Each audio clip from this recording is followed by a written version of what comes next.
Conception d'un album de Blake et Mortimer. Du crayonné à l'album et son marketing. La première étape d'une planche ou d'une couverture passe souvent par l'élaboration d'un crayonné. La couverture est souvent la dernière planche réalisée par le dessinateur pour résumer toutes les autres. Elle est très importante car c'est elle qui va orienter les ventes. Le bleu de coloriage était imprimé avec une encre qui ne se voyait pas lors de la reproduction. Elle était bleue ou grise. Le coloriste pouvait y apposer ses couleurs, souvent à la gouache. Madeleine de Mille a colorisé 9 albums de la série. Dans cette planche, après la mise en couleur, une surimpression des noirs a été réalisée. Dans l'exposition est également présenté un crayonné d'André Juillard de cette planche. À partir des planches et des mises en couleur, le photograveur extrayait 4 films pour la reproduction: noir, jaune, cyan et magenta. L'imprimeur pouvait alors faire l'impression en quadricomie. Les planches en couleur directe d'André Juillard sont rares, et souvent elles ont été réalisées pour des publicités. Ici pour la Citroën Xara. En quelques cases, il résume la série avec ses principaux personnages et le décor du Center Club. Les clichés d'impression étaient en plomb pour la typographie ou en zinc pour l'offset.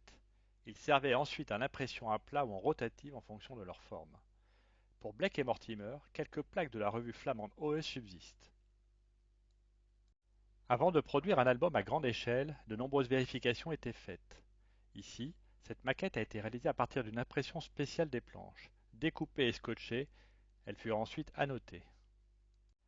En 1997, une charte graphique fut réalisée.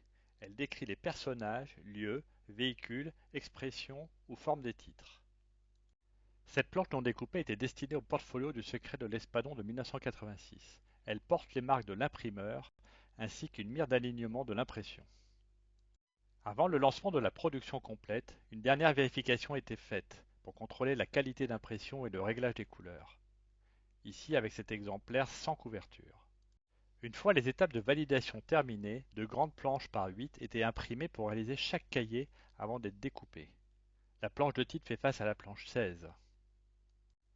Une fois les cahiers assemblés et découpés, le tout est recouvert de pages de garde et d'une couverture qui finalise l'ouvrage.